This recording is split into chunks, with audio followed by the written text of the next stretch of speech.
That was my first chance to ask people the question, what is the secret to your success? Billionaire team owners, CEOs of huge corporations that were sponsoring teams, team managers, and they all sort of gave me a similar answer. Don't wait to feel fully motivated, or don't wait for the perfect time to do that thing. Right, start the action now. Take the action and it will snowball. The motivation will come. Hi, my name is Rangan Chatterjee. Welcome to Feel Better, Live More.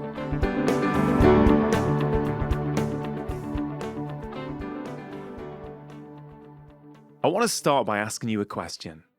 Are you looking for high performance in your life? In your work life, your personal life, or perhaps in a weekend hobby? Or does the term high performance not really resonate with you? Well, irrespective of your answer, I think you are going to really enjoy today's conversation with my guest, Jake Humphrey. Now, Jake is one of the UK's best-known TV presenters, and he is currently the lead Premier League football presenter on BT Sports, having previously spent over a decade at the BBC covering Formula One, and before that, children's television. Over the past couple of years, Jake, along with the psychologist Professor Damien Hughes, have hosted the High Performance Podcast, where they have rich, rewarding, and revealing conversations with a variety of different people that allow all of us to access the lessons and habits of high performance. They have recently brought all of that wisdom together into one place with the publication of their brand new book, High Performance: Lessons from the Best on Becoming Your Best. Now, for me, the concept of high performance is an interesting one. What does high performance really mean? Is it something that we should be focusing on, or in many ways, is this desire for high performance leading us to do too much in an endless quest for perfection and better? Well, this is something that Jake and I talk about at length in our conversation. Jake's own personal story is fascinating. He had what he calls a distinctly average childhood. He wasn't on any of the school sports teams. He didn't perform at music or drama. He failed most of his A-levels, and he was fired from McDonald's at the age of 16 for a lack of communication skills. Yet, from these apparent failures, he has gone on to become one of the UK's most well-known TV presenters. And I think Jake's personal story underpins much of what we talk about on the podcast. We talk about reframing failure, the importance of taking responsibility for every aspect of your life, and why mindset is the first thing that we should work on even before we get to our behaviors. We also discuss the importance of being able to reframe any negative situation, how to build resilience, and the importance of what Jake calls world-class habits. I thoroughly enjoyed my conversation with Jake. It was authentic, honest, and at times raw. I hope you enjoyed listening. And now my conversation with Mr. Jake Humphrey.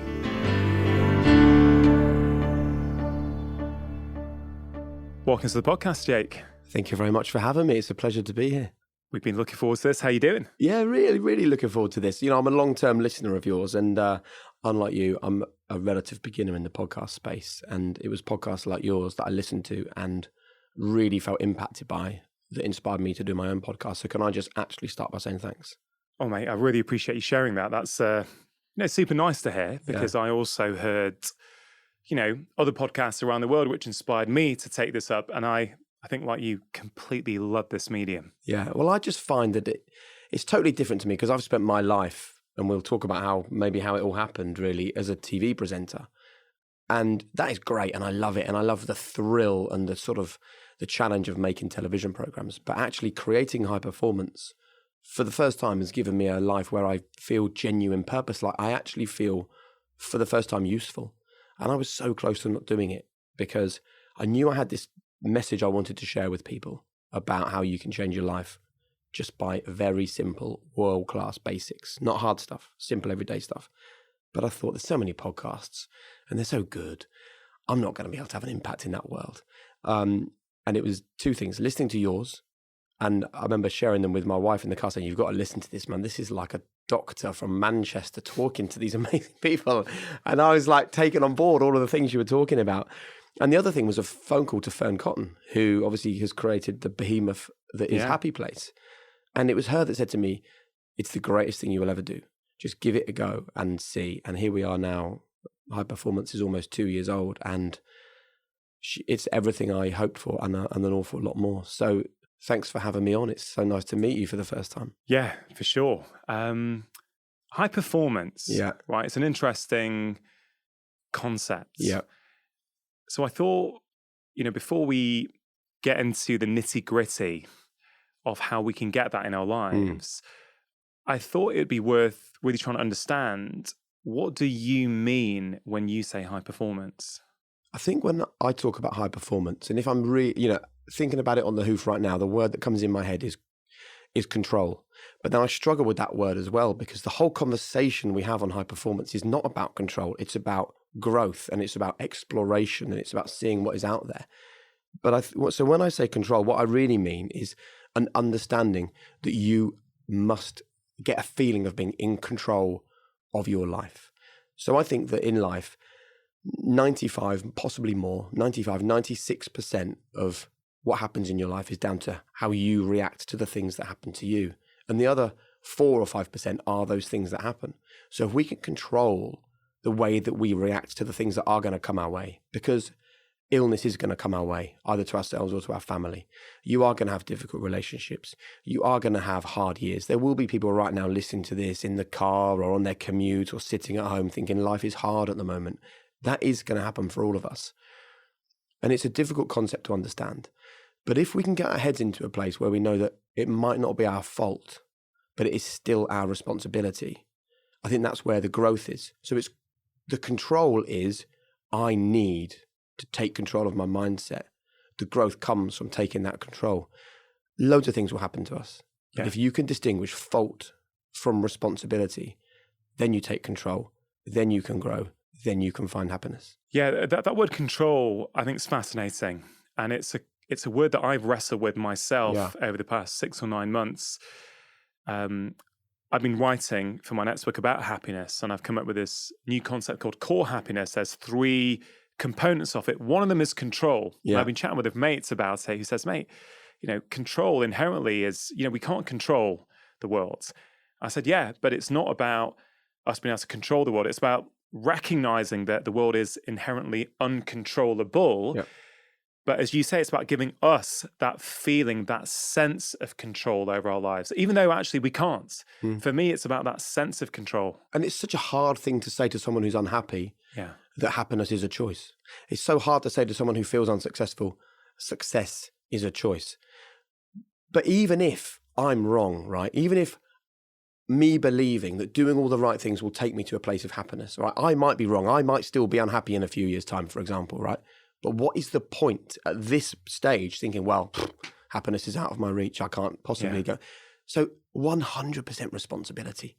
Open up the curtains tomorrow morning and say, I'm going to take 100% responsibility for every facet of my life, whether it's my fault or not, whether I think it's within my control or not. Because if you don't say, I can be happy, I can be successful, I can grow, I can learn, I can explore, you've given up control. And if you give up control, then I don't think you're going to get yourself to a happier place. It's a challenging concept, but through all the conversations we've had for the past 2 years on high performance, I am the happiest I've ever been. Well, why am I the happiest I've ever been? Because I honestly feel like the door has been opened to me.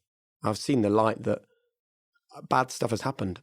Plenty of bad stuff has happened over the last couple of years. Me and my wife have had some really good example. I won't go into too much detail because it's personal, but my wife had a sort of health scare that led to loads of scans, loads of nasty questions from the doctor about what this potentially could be, right? Yeah. Now, I used to catastrophize.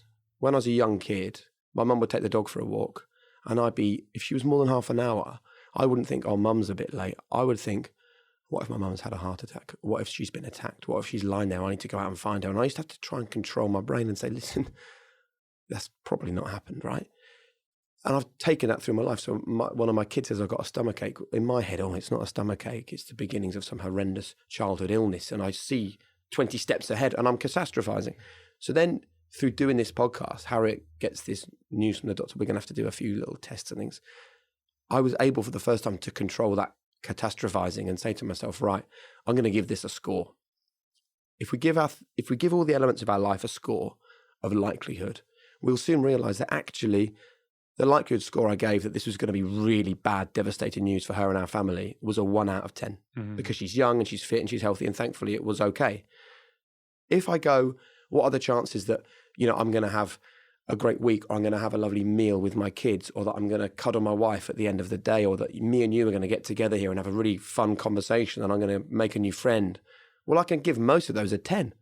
Yeah. So if we can go through our lives giving these things a score, I think it ends that catastrophizing, and it ends that negative spiral of bad things are going to come my way. Why think bad things are going to come your way?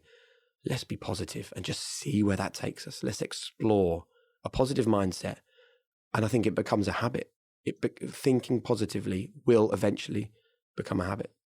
When you talk about high performance on the podcast, you have spoken to people who society regard as very successful. Yeah. Generally, people, successful footballers, athletes, Olympians, right? Yeah. So, of course, we look at them and go, they are high-performing individuals. They're high-performing athletes.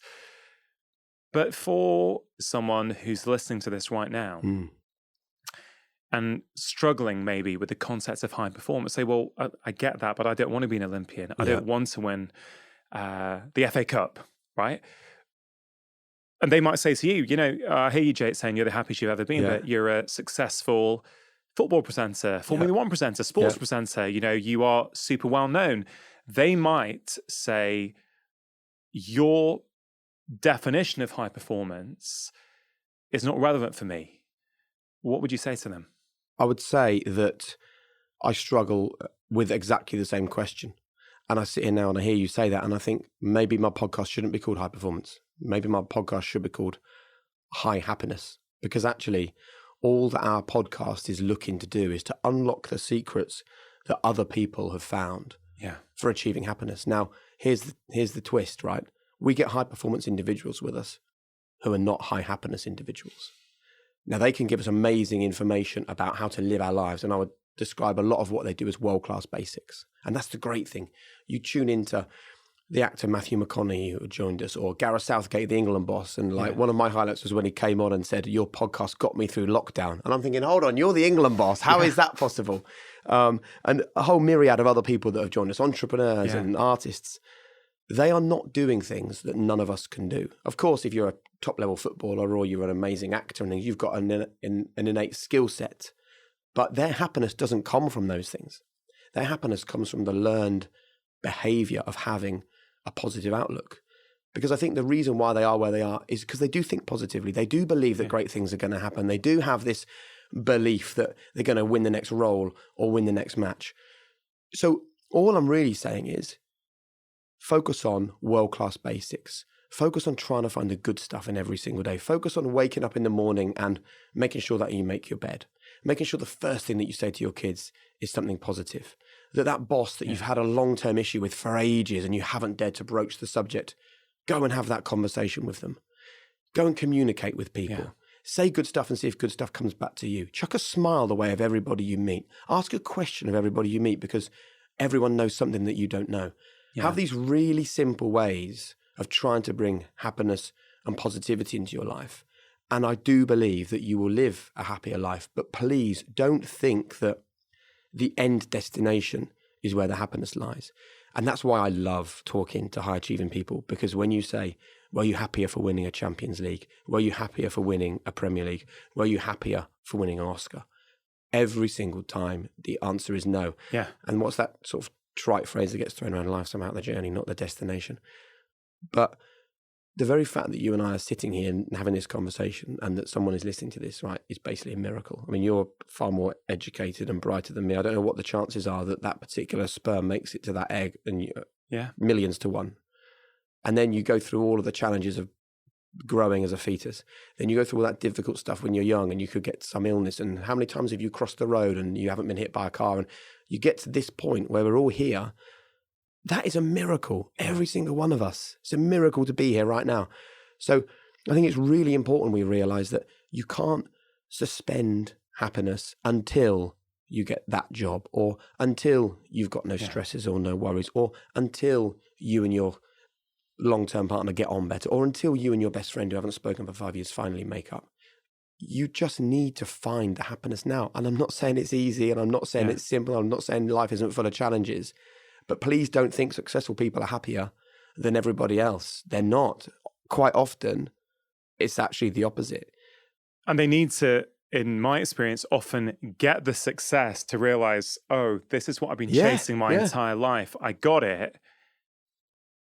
And I still feel Just inadequate. live your life. Live your life Yeah. and try your very best to see the good stuff. Now, I wasn't at all suggesting you should change the name of your podcast. I was playing devil's advocate because I think high performance actually, I think it is something we're all looking for, but it depends on our definition or where we want to bring in high performance, right? So I would argue that a mother or a father wants high performance as a mother and as a father. They want to be able to be present and non-reactive and good parents, right? They want that. That is high performance. Correct. Right?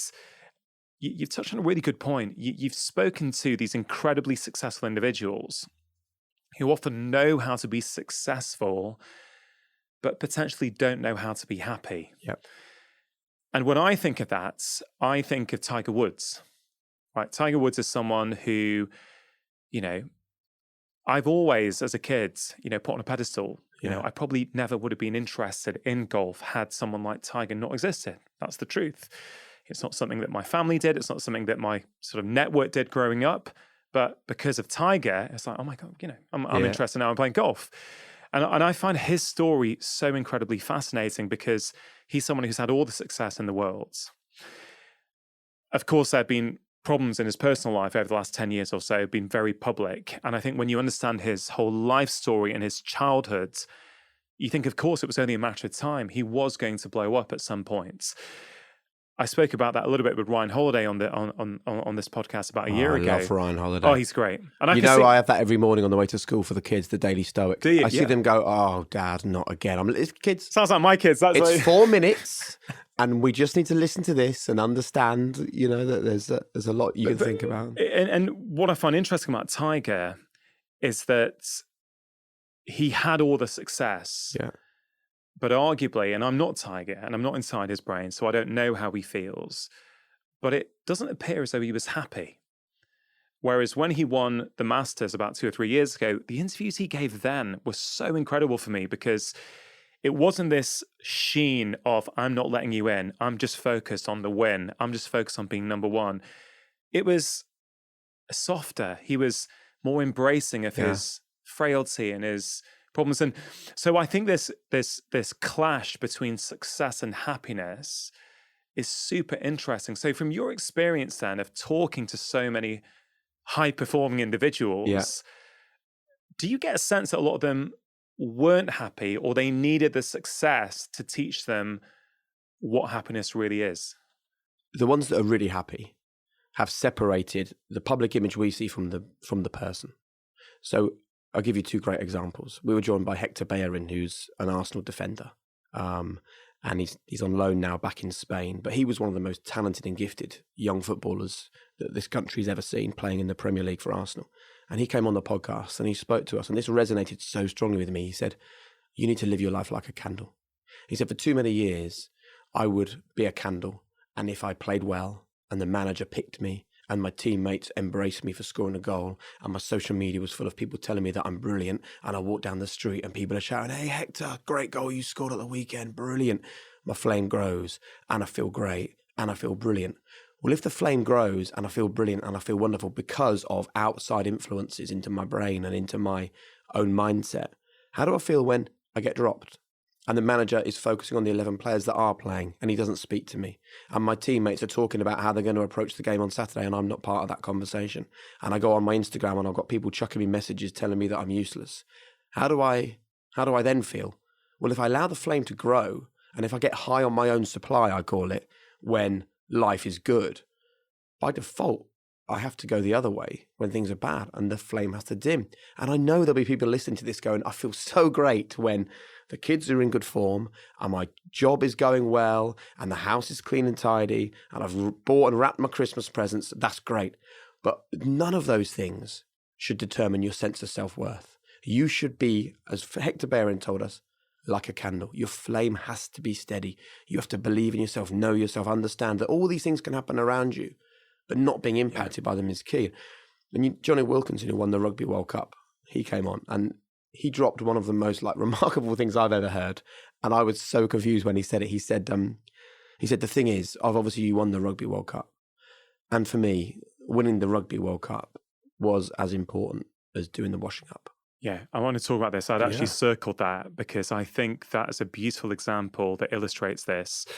I just want to explain for people who are listening, who are not in the UK or watching, who may not know Johnny Wilkinson, and you'll know more than me. I'm not a huge rugby fan, but I do remember in 2003, he kicked the winning try in the World Cup final. So for a young kid dreaming of being a rugby player, probably doesn't get any better. In the final minute, was it? Yeah, it was right at the very end of the 2003 World Cup. It was a drop goal. The ball got past him from Matt Dawson, dropped it over the posts, and they won the World Cup. Yeah, and so that's something which, if you were a kid, or there's a child listening now with your parents, you would think, if you're into rugby, man, if that ever happened to me...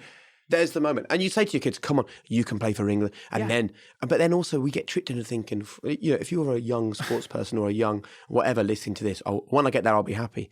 I guarantee you Johnny thought that. Score that drop goal in the Rugby World Cup final and I will be happy. So why is scoring that World Cup winning goal the same thing as doing the washing up? As washing dishes at home. Right. So obviously the follow-up question has to be, sorry, Johnny, you need to explain that to us. And the answer was fascinating. So he said, okay, first of all, I'm no longer a rugby player. So Johnny's now retired, right? He said, I'm no longer a rugby player. So if doing that thing in a Rugby World Cup final, or if even playing rugby makes me more of a man, more important, more of a high achiever, more successful. So what am I now that I'm retired? Less of a man, less successful, less high achieving, less important. In his mind, he has to say that doing the washing up is the same as winning the Rugby World Cup, because it doesn't. Why should it diminish his importance? Why do we decide? Who decides that kicking that ball over those posts is more important than doing the washing up? And obviously, my background is as a sports presenter, so I'm like, I can't get that right now. And he said, okay, I'll give you another example. What am I doing when I play rugby? Using my body to achieve a goal. What am I doing when I do the washing up? Using my body to achieve a goal. So when you break it down to that, well, there is no difference. So what determines that one is held in higher regard than the other? Society. If he can ignore what society labels those two things as, then he's reached a place of pure happiness. And that conversation, Rangan, I've had to listen to it 4 or 5 times myself. And there are some things that I still struggle to get to where he is. Hugely spiritual, really deep. But how lovely that someone can go on that journey as a very, very obsessed young man who thought that life, and I think maybe there's a time when I thought the same. He thought that life was about the struggle. It was about the sacrifice. It was about getting knocked down. It was about the punches in the guts. Because if you took all those things, happiness is at the end of it. Guess what? Struggling leads to more struggling. Yeah. Tripping leads to more tripping. Getting punched in the guts leads to getting punched in the guts more often. And I would really say to your listeners, don't chase that thinking at the end of it is happiness. Try and find something else. Yeah, I mean, as you describe that, and again, I think 10 years ago, I don't think I would have got that. Now I totally get it. Yeah. I totally get what he's talking about. It's about presence, being fully in the moment, right? If you can be present, to score that goal, he would have had to be shut out the external noise. I am in my body. I'm in the moment. I'm focused on kicking this ball where it needs to go. But the skill is, can you bring that to washing up? Yeah. How this translates to, I think, my life or someone listening or watching is, well, what if we could bring that sort of presence and mindfulness, I guess, to every aspect of our life? Yeah. Then we are a high-performing individual at whatever we choose to do. Have you ever read the book Fear Less by Pippa Grange? No. You will love it, right? And Pippa was the psychologist who Gareth Southgate brought in Right. about 2 or 3 years ago for the England football team. Pippa's been on the show before, and she talks about this concept of winning deep versus winning shallow. And it really speaks to this idea, Jake, of you can win the FA Cup, but still feel nothing underneath, right? You're winning shallow. Yes, you've got that external metric of success, but inside it hasn't done anything for you. Or you can win deep, which is when we, probably adopt these world-class habits, when we separate the external achievement from our sense of who we are. But also, we don't have to go to the point of success to be deep, right? Yeah. That's the other key thing here. I think I really want people to understand that I don't want them to listen to this conversation and think, right, next time I'm really successful, I'm going to really feel the positivity. I'm really going to embrace it. Like, just sit there right now and look at all the things that you should be grateful for. Tiny little things, the relationships, the family, the health. And everyone will have something. And it's so important that we focus on those good bits. It's not about waiting for the big moment and going, I was really successful and I really enjoyed it. It's about really enjoying this conversation with you. I've tried to work really hard on being present. So I know that in the past, I'm thinking, right, I've got this thing I'm doing tonight. So when I finish talking to Rang I didn't call my wife back and she left me a voice note. And I hope the kids are getting on okay because they're having their flu jabs at school. All these little things, right? But all those are just stories. And if I can control that and just be here with you, talking to you right now, fully engaged in this conversation. And then when I go to that next thing, that's when I'm fully engaged in that.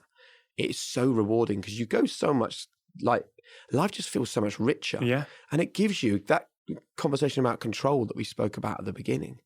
It gives you back that control because I don't believe there's a single person listening to this that hasn't at one time in their life suffered with anxiety.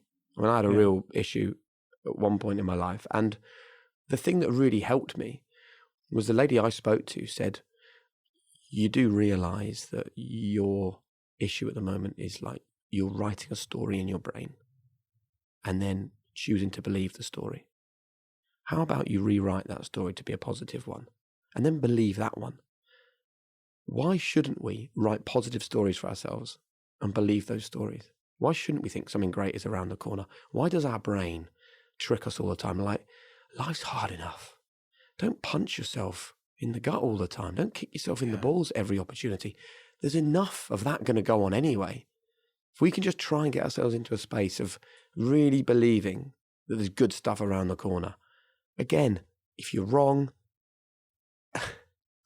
it doesn't matter because the power is in believing the good stuff's there. Because even when you have that bad day, you're still thinking, well, no, the next day is the good day. Yeah. And for you, what I've learned is that for your happiness, actually the truth doesn't matter. It's the story you put on it that determines how happy you are. Yeah. And I think some people might think that's controversial, but I genuinely believe that to be true. Choose the story that makes you feel happier, calmer, and more content. It's hard when you say happiness is a choice. Of course it is. And even when I hear people say that, I suddenly think, yeah, but there's loads of things out there to make me unhappy. You don't understand the challenges that I've got. But life is about how you react to those things. Yeah. It's about your reaction to those negative things that are going to happen again. Not your fault. Yeah. Your responsibility. I remember a film I think I saw on Netflix a few years ago. It was called Happy. I think it was called Happy. And it starts off with this really powerful moment.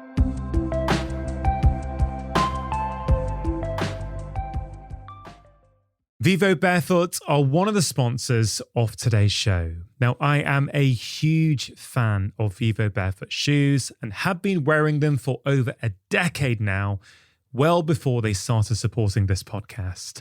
I've also been recommending them to patients for years because I've seen so many benefits. I've seen improvements in back pain, hip pain, knee pain, foot pain, and even things like plantar fasciitis. And contrary to what you might initially think, most people find Vivos really, really comfortable. But I have to say, especially at this time of year as the temperature is starting to drop.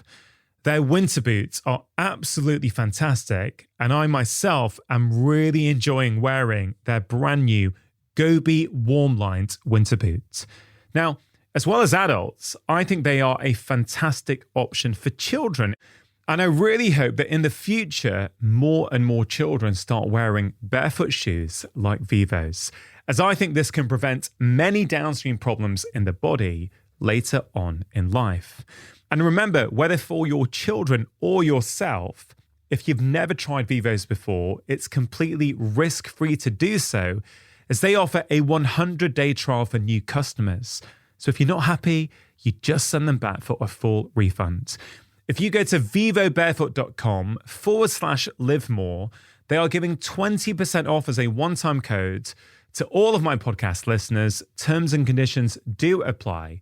To get your 20% off code, all you have to do is go to vivobarefoot.com/live more.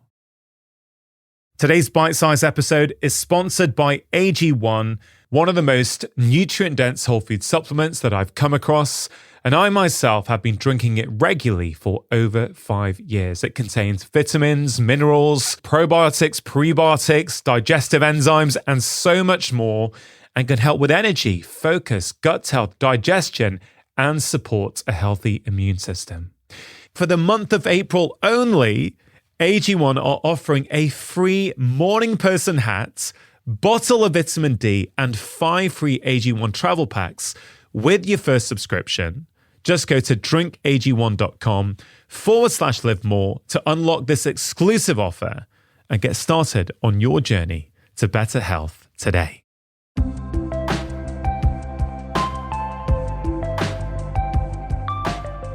It's in Calcutta in India, Yeah. which is where my family are from. So I was very, very drawn to it. And it was a rickshaw, rickshaw driver. He lived in a little shack. There was barely a roof on. Yeah. So his wife and his 2 kids in a little sort of in a slum in India.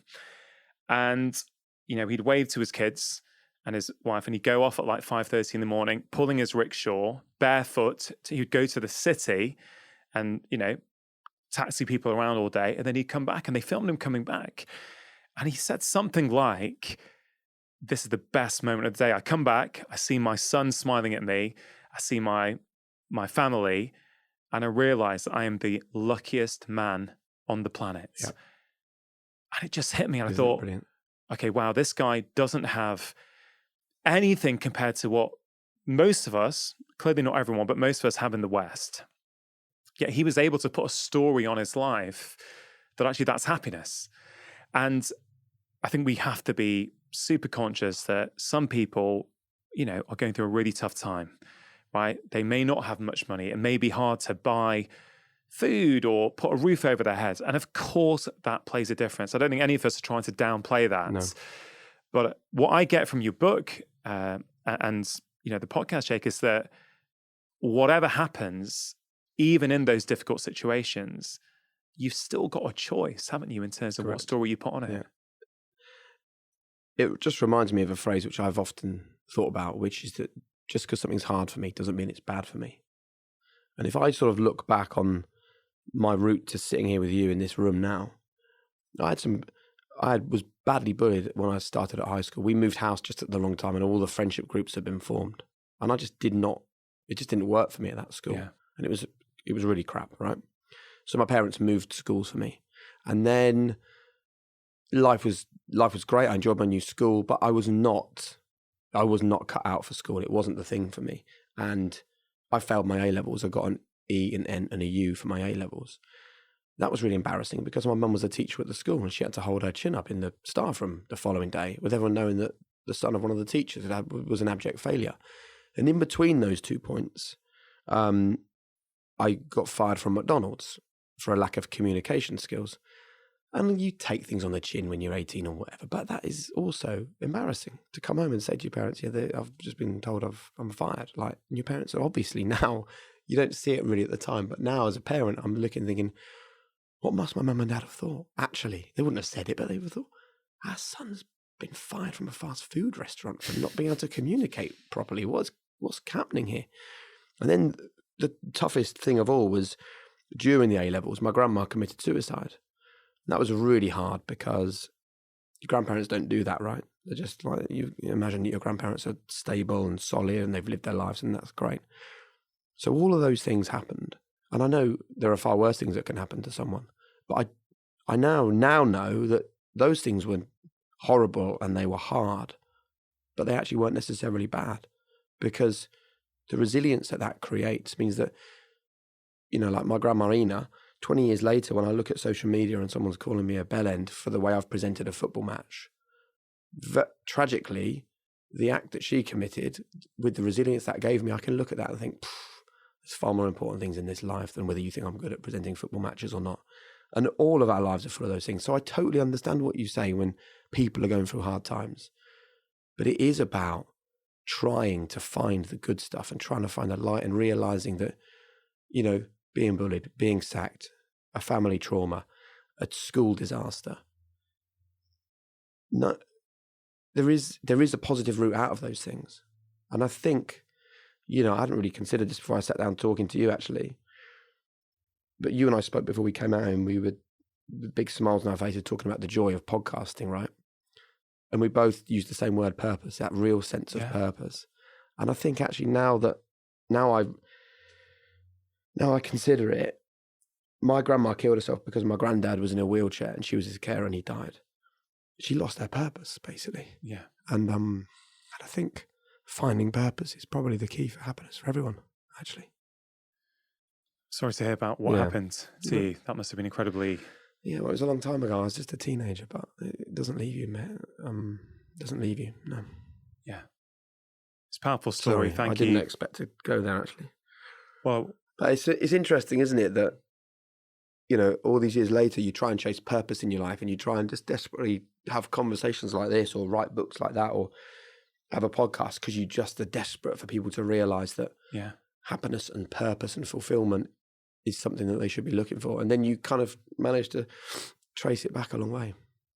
When we start going down that journey, because ultimately a lot of what we're talking about is that high performance, happiness, success, ultimately it's internal, not external. But as you go down that route, you do start to become more introspective and you start to unpick various parts of your life. And as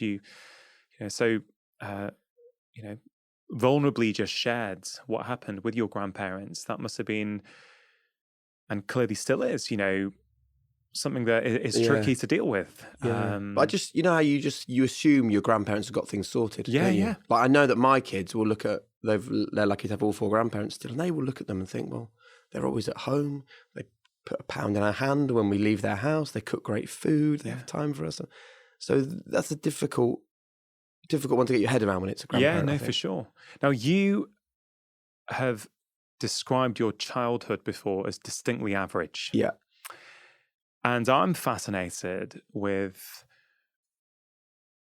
you have this real passion for high performance. Mm-hmm. And for me, there's this real interesting clash there, which is distinctly average childhood, desire to find out the secrets to high performance. What's going on there? Apologies if I'm sniffing all over your podcast suddenly, by the way. Hey. Do you know what I think? I think that the reason for that is because... Do you want to stop? No, I'm fine. Honestly, sure? Thank you. Thanks. I think like so many people, I probably grew up thinking that success and so-called high performance or high happiness, let's call it that, was for other people. I was a kid growing up in a village in Norfolk. My dad was a charity worker. My mum was a teacher. We lived a house like full of love, absolutely full of love. Our parents talk about the 2 things they tried to give their kids was roots and wings, and understanding that no matter where you go in the world, the roots are here. You can come back here, non-judgmental, anytime, come back here. But by the way, here's your wings, go fly, go a long way, do some amazing things. So it was full of love, but it was average. I was an average kid at school. We lived in an average house. I saw amazing people doing amazing things on the TV and in the newspapers. And I remember I was the newspaper delivery boy for my village. I'd be putting the papers through the doors. I was obsessed with Norwich City, thinking, must be amazing to be a high achiever like them. I wonder what secrets they know, and I wonder what world they've been born into. And I honestly believed, and I think a lot of people do, that this was what I was given. Like, almost like being in a box, or, you just see a map of your life. My life was mapped out to be fine, but not unbelievable, because I wasn't one of the other people. And then when I failed my A-levels, the greatest thing that ever happened to me was failing my A-levels, by the way, in retrospect. Because the day that I went back to school to redo my A-levels, a local TV channel were looking for students to go and do work experience. Well, obviously, if I'd have passed, I would have gone off to university, right? Yeah. But I didn't. So I went along and I said, listen, all my mates have passed their A-levels. They've all gone on to go to gap years and go to their university studies. I'm like the A-level failure guy who's embarrassed his mum who works in the school by failing his exams. I'm doing a whole nother year at the school I was at. Like, maybe I could just come and do some work experience in my spare time. So they said, do you know what? We're a startup. It was called Rapture TV. It was a little startup channel. And they said, brilliant, come along. We'll pay you £5 cash to work at the weekends. Fantastic. I was like struggling in life, and suddenly there I was making cups of tea, answering the phones, operating the auto cue, helping the sound man, showing guests into the studio. This was like a whole world that, by the way, Rangan, I'd never even considered. Yeah. Kids from Stoke Holy Cross don't work in television. They just don't. Yeah. There's no route, right? And then they ran a competition for viewers to send in a home video. And the best home video got the chance to go to Paris and host a show. And my parents were dead against this, because obviously this was now like, save your future, please, by passing your A-levels and going to university. That was the route. That was the answer. That was where... You've currently, in their eyes, you failed your A-levels. You've been fired from McDonald's. Yeah. Oh, things weren't great. What are you playing at? Exactly. And I said, look, let me do the video, see what happens. So I did the video. And the reason why I did the video was because it was a competition for viewers, but they had no viewers. So me and the other work experience kids were asked, can you just go and make a video and we'll put it on this show? So I'm sitting there a few weeks later, and I remember the video. I still remember it was with my dearly beloved dog at the time, Dillis, and I was playing football with her in the garden, talking about my love of Natalie Imbruglia, who was big. This is like the late 90s. My mate Stephen was on the video, and I wrote written by, directed by, and held up these bits of paper at the end. It was like as budget as you can get. It was with my mate Stephen's parents' camcorder. And they chose me as the winner. So there I was, just maybe, it was January, because we went and filmed like a Valentine's special in Paris. There I was, probably 6-7 months after these A-level results, in Paris one weekend, doing some hosting. And I found it, I just loved it. I found this thing that made sense to me. I loved being on the telly. And I think we have to remember sometimes, we think education is the perfect starting point in life for our kids. It was not for me. I didn't see the reason for 99% of the stuff that I did. I didn't really relate to the teachers, and school was just not my thing. I go into the real world, as I call it, and everything made sense. And then the male presenter of the show quit and went to London to work on like a proper TV channel. And the boss came to me and offered me the most unbelievable financial deal. I've never signed a better financial deal to this day. He said to me, if you want to be the host of the show, we will double your money overnight. £10 cash. So I was then doing A-levels Monday to Friday. And on a Saturday and a Sunday, I was taking myself off to Rapture Television. And I was doing all the bits and pieces and doing a bit of hosting. And at the end of it, we'd all line up and they'd all be given £5 cash and I'd be given £10. Yeah. It was unbelievable to me. And then they offered me a job. So when I did pass my A-levels, I never went to uni. I never did that. And I took a job on $5,500-6,000 a year working at Rapture TV. Yeah. But I still had this sense that like this great stuff had happened to me. And, we talk about making a good thing out of a bad situation. I didn't really realize that's what I was doing at the time. I was kind of following my gut. I had no grand plan. I had no idea. I was just making day-to-day decisions and hoping for the best. Yeah. But I still believed that real success was for other people. And then I went to Children's BBC in London, and eventually I did 8 years on kids telly and got a job in Formula One. And then when I first walked into the pit lane in the Formula One world, that was my first chance to ask people the question, what is the secret to your success? Billionaire team owners, CEOs of huge corporations that were sponsoring teams, team managers, Formula One drivers, circuit promoters. And they all sort of gave me a similar answer. Action leads to motivation. I just decided this is what I wanted to do, so I chased it down. I was relentless in chasing it down, and I was consistent. So therefore, I suddenly had this answer. None of these people were saying, oh, I was born in this place, so I got natural success through here. And I know for some people that is the case. But for the vast majority of people I spoke to, it was about taking opportunity. It was about not believing that they were hemmed in somehow. It was about absolute belief that good things can happen and trying to aim as hard as possible. And all these years later, I wanted to create this podcast because I got that bit of information. So that's a long-winded way of saying I grew up in a house where we were expected to be lovely, well-behaved, nice kids, but pretty normal. And a new world was opened up to me, and I realized that actually high performance is for anyone. Yeah. That is so powerful. Action leads to motivation and consistency. I mean, those two things are incredibly powerful. The action leads to motivation, right, is because there'll be people listening to this now that have a dream and they just need to go for it because it really is the only life you get. And I know there's loads of other barriers that can stop that from happening, but you, even in a small way, don't wait to feel fully motivated or don't wait for the perfect time to do that thing, right? Start the action now in a tiny way. We're not talking about people operating world-class scale here.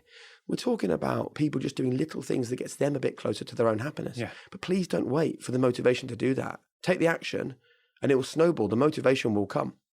I love that image, Jake. If you, growing up in Norfolk, as you say, a pretty average life, and then through your life journey, you end up presenting Formula One. So one of the, I guess, richest, prestigious sports in the world. So you're there. There's money. Yeah. Mate, the imposter syndrome was real, by the way. Well, we can talk about that because that must be really interesting. But there's very expensive that's an understatement. Cars. Yeah. There must be a lot of flash and bling going around, and you're there from Norfolk presenting. Yep. I can imagine the imposter syndrome was probably about as big as it could be at that moment. But then you're also hearing from these people, motivation leads to action. Action leads to motivation, consistency. And you must be thinking, well, wait a minute, that's successful for all of us. That's just because you guys have got X million and have just bought this Formula One team. Well, those principles actually we can all apply. So I find that incredibly interesting. And in terms of, high performance, talking to these people has clearly changed you. Yes, without question, yeah. Right? And I'm interested as to the many ways in which you have changed. But a couple of things that come to mind. I have read that, you worked in children's television. You were told, hey, listen, children's television, this is a different gig to sports presenting. No one jumps from that to sports presenting, right? So I've read you talk about that. And I think at one point when you made a transition, your wife, I think maybe you can tell the story, phoned you to say that people are all on this forum online saying that actually you're going to be rubbish. What's this kids presenter doing, right? So I'm interested in that moment where the public are judging you, big career move for you, but the public you can't control this, right? In terms of that sense of control, you're out of control here, because people are talking about you saying, this is rubbish, he's going to be rubbish. That's one scenario that I'd love you to talk us through what happened in reality. And if that was happening to you today with all the new knowledge that you have, and skills that you've gleaned from talking to people on your podcast, how would you deal with it differently today? It's so interesting when I think back to that period, right? Because I wasn't given this amazing skill set to deal with all these things, to deal with the judgment, to deal with what was high pressure at the time working on kids TV. Because the thing you have to remember about children's BBC is that everybody wants to be the next big thing. Everybody wants to escape kids telly. Oh, really? So it's actually almost the most kind of competitive and aggressive environment that I've ever worked in. Every single day, there's hundreds of new show reels coming in from 15, 16, 17, 18-year-olds that dream of being kids presenters. It's like, if you want to be a TV presenter when you're young, what do you want to be? I want to be a kids presenter. So there was that real sense that I had hold of something that loads of people wanted. But I definitely wasn't equipped with the ability to work out how to keep hold of it, right? I think I was a late developer, right? And I still think even at this point, I was a late developer, and that perhaps that helped me because I almost was so relaxed with the whole thing. I was like, well, what will be, will be. And I wish I had like some amazing answer for how you can traverse this period of growth and understanding a new industry you're working in. I think where I was really good, right, was personal relationships. I remember actually going back to the bullying issues at school. One of the teachers said to my parents, he's just too emotionally intelligent. He's kind of like, most of the lads who he hangs around with just want to kick footballs about and say ridiculous things. And he wants, he's more interested in how is the teacher feeling? How are the other kids feeling? I was a bit different, I suppose, in that way. So I think I soon realized the importance of personal connections to people and having that ability to speak to people and spend time with them. So that was certainly one of the reasons why I say I use the word survived so long on kids telly, because the churn was high, but somehow I made it through. I don't know where it came from, but I absolutely was so determined to be successful at this. And I wasn't really like that as a kid. I was not a driven young man at all. I was in no sports teams. I was never on the stage at school. I was a run-of-the-mill in class. And again, I really don't know where this drive and desire came from to be the guy that was successful. It's the theme I keep getting drawn back to as I hear you talk, Jake, is that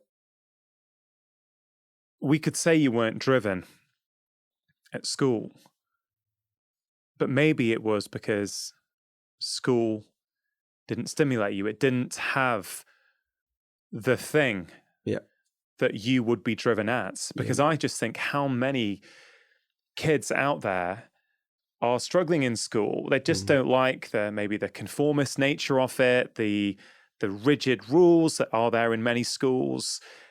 And they start to believe, I'm not very good.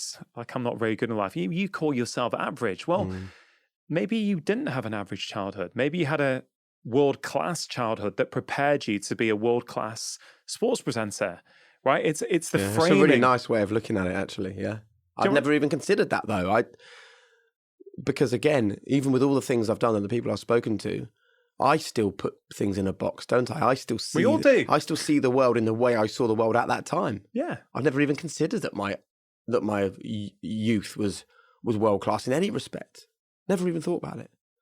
And maybe there absolutely is something in that, but something had changed, and I don't know what it was, but something had changed. And when I was on kids telly, I wanted to be successful. But I hope that gives people, there's a lot of parents listen and watch this show, and I imagine a lot of them may be getting frustrated at times that, my son or my daughter isn't applying themselves. Why can't they be motivated? Why can't they focus more?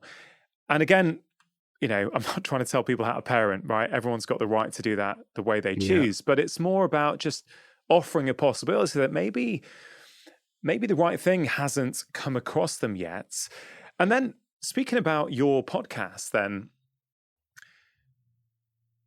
I don't know how far you have got into this with your guests, but how many or how common is it that you have a high-performing individual on who's achieved great societal success, but they didn't fit in at school? And that's actually, school wasn't for me, because I bet you there's quite a lot there.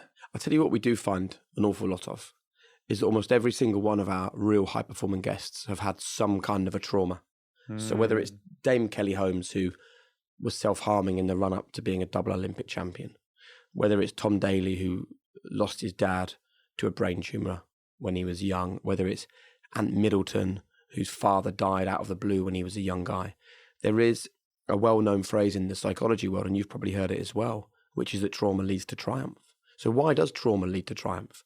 what was the thing that happened in my upbringing that meant when I got the chance, I was going to grab hold of it and I was absolutely going to make it a success? Where did that self-belief come from? Where did that originate? I think it originated from the fails. I think it originated from the struggles. And I think it's so hard. Like, we're both parents, right? Oh, man. It is I the was about to hardest go there. job in the world, by the way. But the only thing that I want my kids to do is struggle. I want my kids to fail. I want them to realize that life isn't just a bed of roses. So I get frustrated with what I call helicopter parenting, hovering around your kids all the time. Oh, there's a problem with a child at school, I'll speak to their parents. Oh, the teacher made me feel like this, I'll speak to the teacher. Oh, we've got this coming up next week, right, I'll sit with you for hours every night and make sure you do your homework. Oh, I don't know the answer to this. Oh, I'll do that one for you, don't worry. Right, what is all that equipping your child to do? It's equipping them to have a mindset of zero resilience. So when you do that and then they live a great life and they get their exam results because you've helped them all the way and life's been lovely and you've been walking basically 2 feet in front of them, smoothing the path every step of the way, the moment comes where you have to step away as a parent and go, right, off you go now. But where's their skills to deal with how harsh the real world is? You have to let your kids fail because that is where your children will build their resilience. Otherwise, they'll get to 2021. They'll go for their first job interview. They'll be told no, and they won't have the tools to deal with it. And I think that I was probably given the tools to deal with the challenges of the outside world from the things that we've spoken about, from those hard and difficult moments. The world-class childhood that you had. Exactly. Well, I'm never going to talk about it as an average childhood ever again, and I apologise to my parents right now for even considering that it was average. I thank you. But again, childhood. you write in this book about reframing, right? Yeah. So it's about reframing exactly your childhood. Yeah. Now it's like, well, that did equip you. And I've got to say, I don't know what it is for you.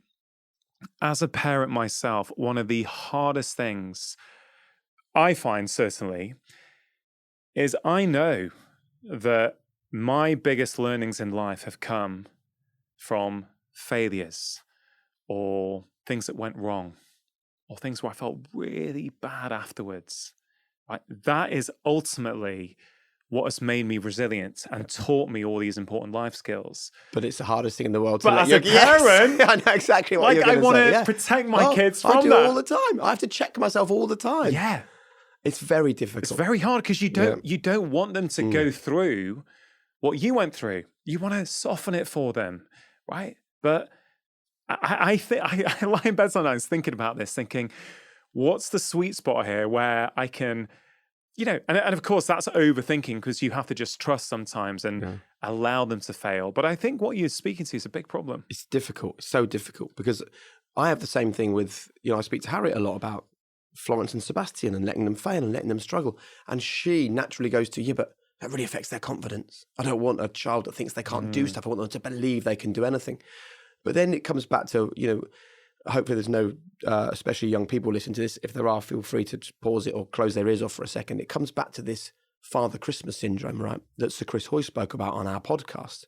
And it's like, if you absolutely believe in Father Christmas, you're totally derailed when you realize it isn't true. And it's like that in life. If you absolutely believe that right in front of you are going to be no issues, when there are those issues, you're not able to deal with them. You need to understand, your children need to understand that life can be tough at times. Yeah. And that there's a lovely phrase that my parents used when I was younger that I didn't understand, but I've learned to understand it as the years have gone by, which is hold your beliefs lightly. I was the total opposite thinker of that. I was like, no. If you want to be successful in life, you hold your beliefs firm. You have your set of values and your opinions and your beliefs, and you live your life with them as rigidly as possible, and you defend them at all costs. I am absolutely now an advocate of hold your beliefs lightly. Hold your beliefs lightly. Don't think that you have the answers. We think that it's going to be difficult for our kids if we allow them to struggle and fail. Find out. Let them fail. See what it does for them. Talk to them about it. It's not just failure, right? It's the way that we fail. So I often say to people, I really want you to fail. Like you, Rangan, I want you to fail with your podcast all the time, constantly. Because the only way that you know if you're really pushing the envelope of how far you can take your unbelievable product, right, is by failing. Because failure is right at the envelope of what you can achieve. So every time when you trip over and you think, we shouldn't quite have done that, you were exploring. Yeah. And the only way for you to grow is to explore. It's a really, really important thing. So let your kids fail. Let your kids struggle. but educate them about it. Let them fail often, but let them fail forwards. So when things go wrong, you sit down with them, right? Yeah. Do you really think you applied yourself to that situation? Right? And then probably the most important question of all, you've failed. Does it matter? Does it really matter that you got 5 out of 10 for your spelling test? Really? Do you think it matters? Now, that's not like I'm not going to try hard at school, but it's an understanding of trying to put things into context. And I guess your kids can only really understand this at a slightly older age, but Florence came home from school the other day. She was fed up. She got 15 out of 50 for a spelling test. How old is she? She's 8. So she's 8, 15 out of 50 in a spelling test. So they'd done all the spellings for the term, or for the half term. Then at the end, they'd done the whole lot. She was fed up. I said, why are you fed up? She said, because everyone else was getting like 30 and 35 and things. And I said, and I sort of listened to her for a minute, and I said, imagine if everyone had got 1 or 2 out of 50. And she had a massive grin on her face. I said, what would you think then? She's like, I'd have been so happy. I said, right. So you still got 15 out of 50 and you'd have been happy. Everyone else got 1 or 2. So you can't base your opinion, Florence, of how well you did on how everyone else did. It doesn't matter that those other kids got 35 out of 30. Look at what you did. You got 15 out of 50. And guess what? There's 35 amazing spellings that we can learn together. So that was the conversation we had. She thought she'd failed. And I'd like to think at the end of it, she realised that she would have liked to have done better. But the 2 big learnings for her, it doesn't matter what everyone else did. Their achievements don't determine whether she was successful or not. There's a massive bit of learning there, by the way, for all of us. Other people's success doesn't detract from yours. Other people's happiness shouldn't take away from yours. I want her to understand that, and Sebastian as well. But the other thing is that failure is okay, because you can grow, you can go somewhere with it. Yeah. That is a really powerful story. And I think those learnings are incredible. Just that idea that I can get the same mark. Yeah. But how I feel about that mark is purely determined by things completely outside my control. Even with this podcast, right? Yeah. You can very easily look at someone in America getting 190 million downloads a week, like Joe Rogan, and go, a long way to go for my podcast. Of course there's not, because all you can do is have the best conversations you can have and say to people, you know what, if this helps you, have a listen to this. It isn't about other people's success. There's always someone who's struggling. And so you have to realize there's someone always struggling, and those people have to realize there's someone always struggling. So and that's kind of I don't want that to sound like a good thing that other people are struggling, but it's kind of like we've all got somewhere to go. We've always got somewhere to grow. Yeah. It's really, competing is probably the wrong word. I guess it's being accountable to yourself. Yeah. And I think it's innate though, by the way. I think that's one of the challenges with this particular thought process. I think it's totally natural. Yeah. For us as human beings, we were put on this earth and we were scrapping against other people to get the food. Well, you're still scrapping against other people to get the downloads. Yeah. It's kind of different, but it's the same. But I think I think we can evolve through it though. Correct. I think we're bright enough and educated enough now to realize, like, I want your podcast, Rangan, to be the best podcast in the world. What's the point in me projecting anything other than that on you? Yeah. What difference does it make to me whether you have the most amazing podcast with 100 times the listeners that mine has? I just want you to do really well. I want everyone to be successful. I hate this. We're very good at it in this country, in England, constantly wanting others to do worse to make ourselves feel better. Yeah. You make yourself a prisoner, when you feel like that, because your happiness and your self-worth is dependent on things outside your control. Yeah. The candle. There it is. That is a dangerous place to be. Yeah. In terms of this about self-evaluating and being the best you can, certainly I've always done that. But I think I've done it from a place of inadequacy in the past. So where I feel now my self-analysis comes is more that I can separate the success of something from my self-worth in a way that I couldn't in the past. So in the past, it would be, man, you botched that conversation. You forgot to ask those 3 key questions, didn't you? And you'd feel bad afterwards. You think, God, I'm just no good as a podcast host, right? But now it's like, no, you're doing the best that you can in that moment with the prep time that you have. You're juggling a lot of other stuff. You can only bring yourself in that moment. Yep. And now I use analysis. Now I use it to help me become a more skilled podcast host. I want to get better. Anything I do, yes, I am very driven. But it's actually not driven by the external metrics. It's driven by, am I doing as good a job as I can do? And then that then speaks to Johnny Wilkinson, right? Yeah, go on. That speaks to what you said about Wilkinson. Is he doing the best job that he's capable of when he's washing off the olive oil off the dish, right? As he is when he's hitting that kick. For me, that is what high performance is about. Yeah. You're totally right. Absolutely. And that's where it's about 95% of what happens in our life is our response and 5% is what happens. So what's happening is that someone else's podcast is getting more downloads or more listens, right? You are 95% responsible for how you deal with that. Now, the sensible way to deal with that isn't to go to bed frustrated thinking, that person's doing really well. In the same way that I look at TV presenters that are having some unbelievable career and are definitely sort of ahead of me in the pecking order. And everyone listening to this, if I say, think right now of a person who you consider to be doing better in inverted commas than you, right? You've got the person. Okay. It's about how you now deal with that. So we can all see it, but you shouldn't ignore the people that are doing really well. You should look at them and go, what have they done that's brilliant? I can learn this. I can learn that. Because I do believe that almost all of the success that we have in life, unless it's based on some natural ability that we're born with, almost all the success that we have in life is about it's like an algorithm. It's the learned behaviors. Yeah. So when you're at school and you do, a bit of homework or something, I don't think it's about knowing exactly what happened in that book, Jane Eyre. I think it's much more about how do you learn the algorithm for delivering an essay about Jane Eyre that the people who are teaching you the class want to see. Putting the right paragraphs in, putting the right information in, putting a conclusion at the end. That's how school teaches us to be. And I think that life is like that as well. I think success is learned small behaviors that we are in control of. So you are in total control of going, I really want to be the best I can be. Of course you should be driven. Of course you should be ambitious. Of course you should want to be the best. Of course you should look at other people. But it's the way you do it. Yeah, it's the way you look use at them as inspiration. Correct. Not and as learning. competition. Yeah. I mean, I'm a real firm believer in a phrase I use a lot, which is tell everyone everything you know, because then you have to search elsewhere for some information. Yeah. And I see all the time, particularly in my industry in TV, people coming through, and I've had it myself when I was coming through, people who are far more successful, much further on the ladder, will tell you nothing. They will reveal nothing. And they will say things like, oh, well, you got to learn that for yourself. Oh, why should people learn it for themselves? If you've learned that lesson, bloody well tell someone, equip them, educate them, leave them in a better place. I think it's really important. It's interesting that because everyone listening will know either they've done that themselves at one point in their life or they have had it done to them. And here's the thing.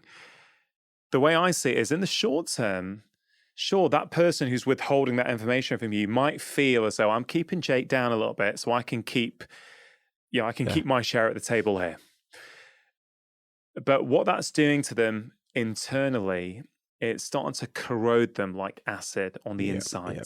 It's not who we are as humans. I really believe we are cooperative. We like to lift people up around us. I really feel that stuff, you think it's helping you, but on the inside, it is just crushing. And where's your who you growth? are. I'm a real firm believer now that life's about growth. Where's your growth if you're not sharing everything? Like, I will happily tell you everything and anything that I've ever learned. And then I'll go off and learn some more stuff. And I want other people to tell me everything they've learned. I see everywhere that people are doing the same things that people have been doing for thousands and thousands of years. And that's why, like a podcast like yours or like mine, what I often say to people is, I say, look, let all of these people's lived experiences be your lesson. They've gone through a 20-year career and they're happy to sit down, tell me everything that happened in those 20 years. Yeah. And I'm then going to share it with you.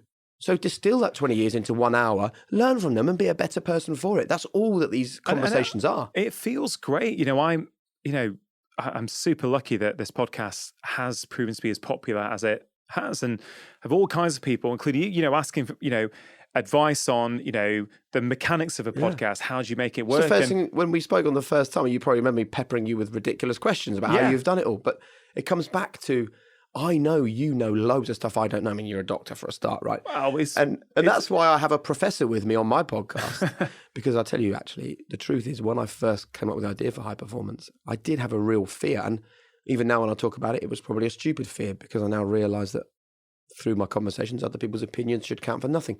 But my worry was that I would have this podcast, Hi, welcome to High Performance. Let's delve into the minds of some high-performing individuals. I just had this fear that people would look at it and go, mate, you hosted Bamzuki on Children's BBC. Why the F do you think you are qualified to talk to me about high performance? And then I met Damien Hughes, my co-host, who was talking to the Norwich City first team. And I thought, wow, this guy's brilliant. He's got so much knowledge and he is an amazing co-host. But amazingly, the whole premise of having two of us hosting that podcast was born out of my self-doubt, my insecurity, me putting myself in my own box of former kids TV presenter, and therefore writing a story in my head that was a negative one, that it was going to be a failure. Well, I should have written a positive story.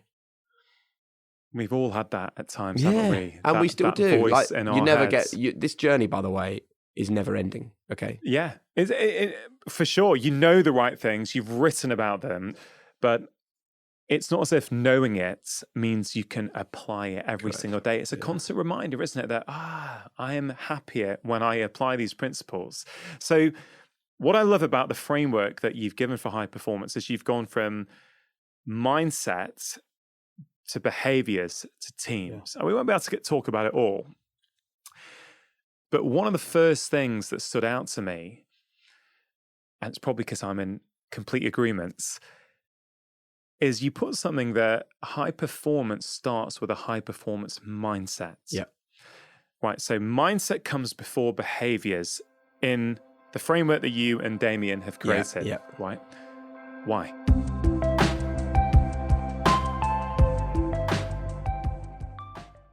Ever have one of those days when everything seems to go wrong, and before you know it, you've slipped back into those habits you're trying so hard to avoid, like sugar, doom scrolling, and wine?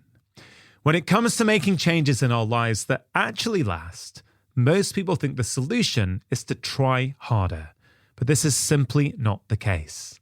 In my new book, Make Change That Lasts, I reveal how exactly you can break free from the habits that hold you back. What many of us don't realize is that our behaviors follow our beliefs. So when you change your beliefs, and my book will show you how to do that, you'll spend less time having to think about your habits because they'll happen automatically. Make Change That Lasts, the #1 Sunday Times bestseller, is available to buy now all over the world as a paperback, ebook, and as an audiobook, which I am narrating. And if you've not got your copy yet, what are you waiting for? Ever have one of those days when everything seems to go wrong, and before you know it, you've slipped back into those habits you're trying so hard to avoid, like sugar, doom scrolling, and wine? When it comes to making changes in our lives that actually last, most people think the solution is to try harder. But this is simply not the case.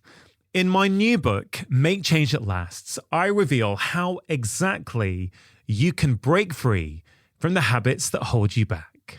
What many of us don't realize is that our behaviors follow our beliefs. So when you change your beliefs, and my book will show you how to do that, you'll spend less time having to think about your habits because they'll happen automatically. Make Change That Lasts, the #1 Sunday Times bestseller, is available to buy now all over the world as a paperback, ebook, and as an audiobook, which I am narrating. And if you've not got your copy yet, what are you waiting for?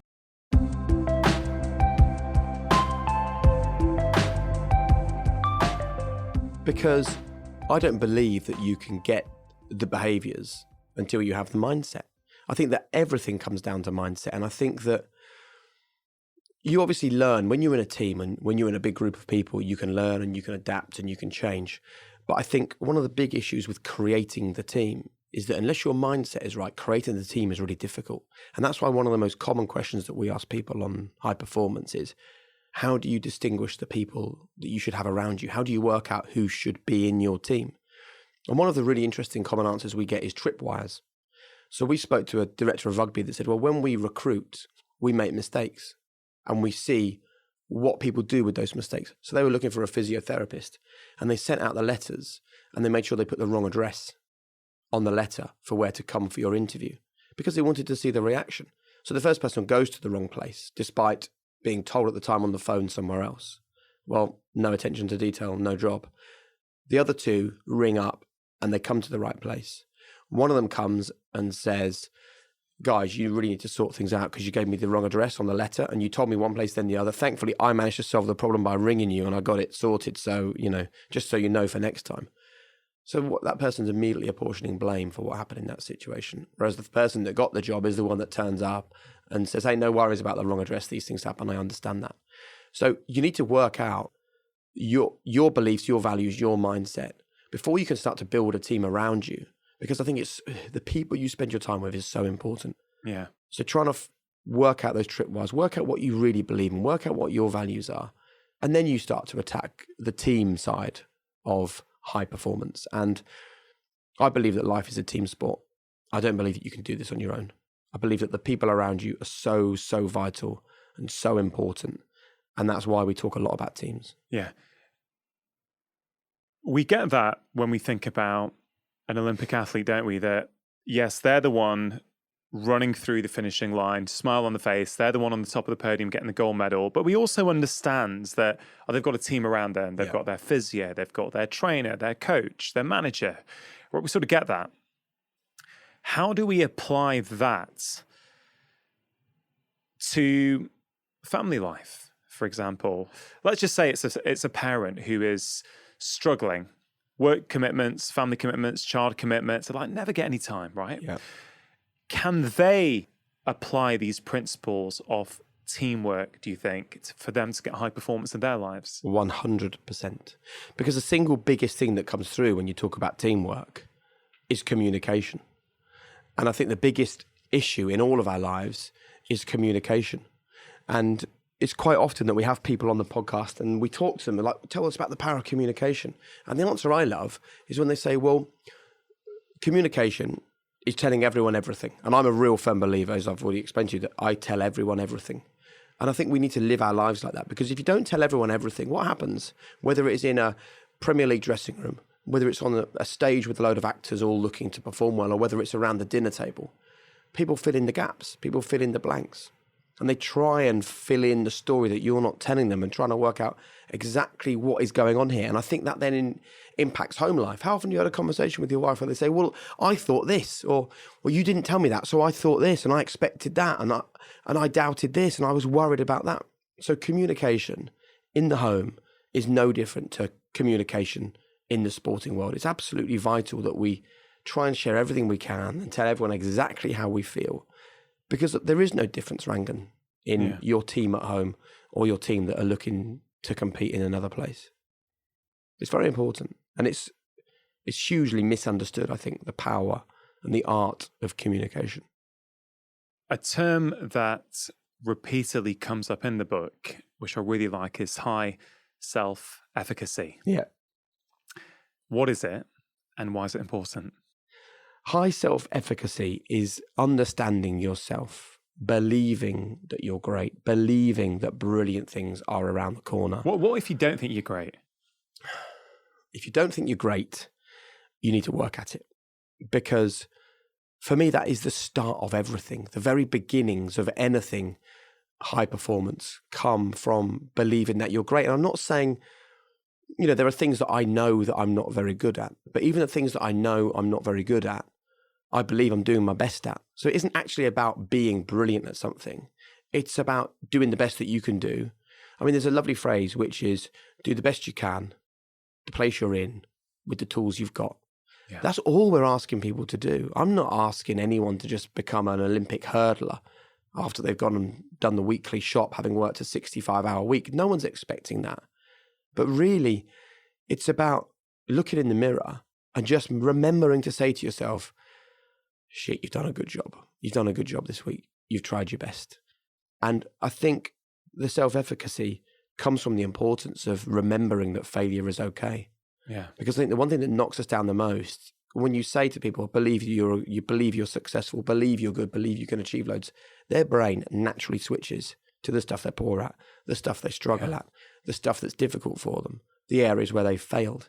So it's also about embracing your relationship with failure that makes it okay. You know, in my job, when I'm live on the television and I make a mistake or I say something wrong, I get peppered with criticism on Twitter and other places. But I've managed to get myself into a place where I know that I'm always doing the best I can in the place I'm at with the tools that I've got. So if that's all I can do, I can't do any more. And we all need to understand that.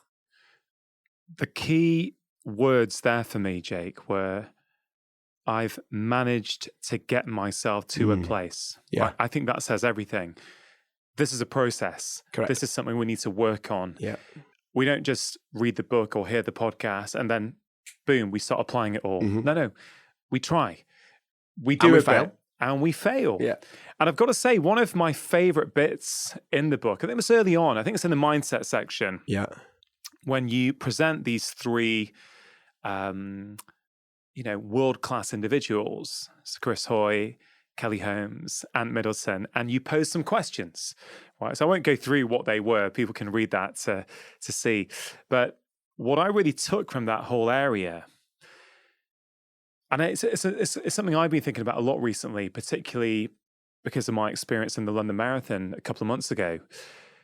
But even these people we look up to and potentially put on pedestals, they've all failed at some point. Like even these Olympic gold medalists, there's a bit in the book where you're talking about Kelly Holmes crying in a hotel room in France about her abilities when she's one of the fastest women on the planet.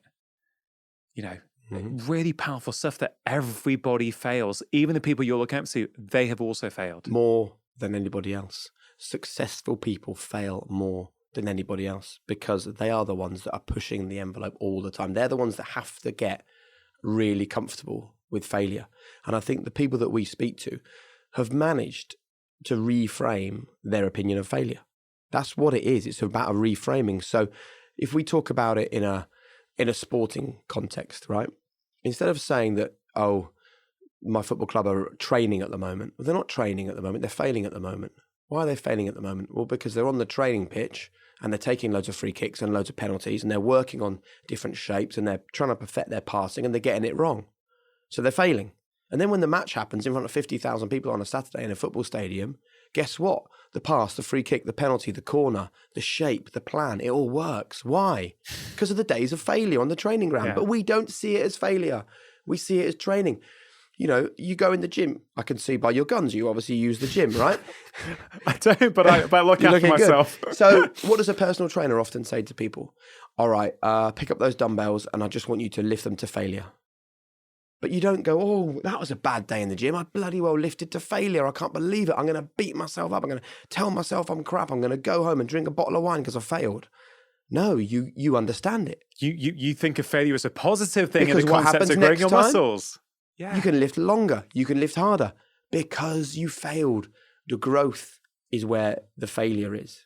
And I think it's a really, if I was to leave you with one lesson from today, it is the reframing of failure, that it isn't failure. It absolutely isn't failure.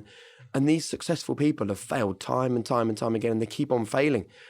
And I think one of the really important things you can do, right, when you get your head around failure and you realize that it's going to be there, whatever, that's when you feel the freedom to do things that you wouldn't normally do because the failure is telling you it's not going to happen. That brain is saying it's not going to happen. So why are these successful people successful, right?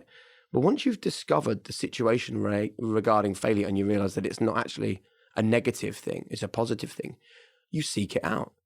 You go and see someone and you say, we've always spoken for years about doing this. Sod it. I've got 500 quid in the bank and so have you. It's enough to get us started. Let's see where it takes us. You go to your boss and you say, look, for years I've worried I might fail at this, but do you know what? I'm going to take a crack at that job that you've been advertising. I'd love to do it. I know it's a promotion. Yeah. And what happens is people that we now consider to be successful, basically what they're doing, they're kind of, I heard it described as like buying lottery tickets. They're buying lottery tickets all the time. And one of them's coming off. And then we go, whoa, they were successful. Well, listen, For a start, they bought a lot of lottery tickets that led to nothing, but they kept on gambling. They kept on betting they were going to be successful. Why did they feel the freedom to keep on betting and keep on gambling and keep on pushing and keep on trying and keep on getting these lottery tickets? Because they got it through their heads that the failure that's round the corner is not a full stop, it's a comma. Yeah. And you have to expect to fail. Start anything expecting to fail, because then when the failure comes, you're not derailed and you think, shit, man, this isn't for me. You go, yeah, I was expecting this moment.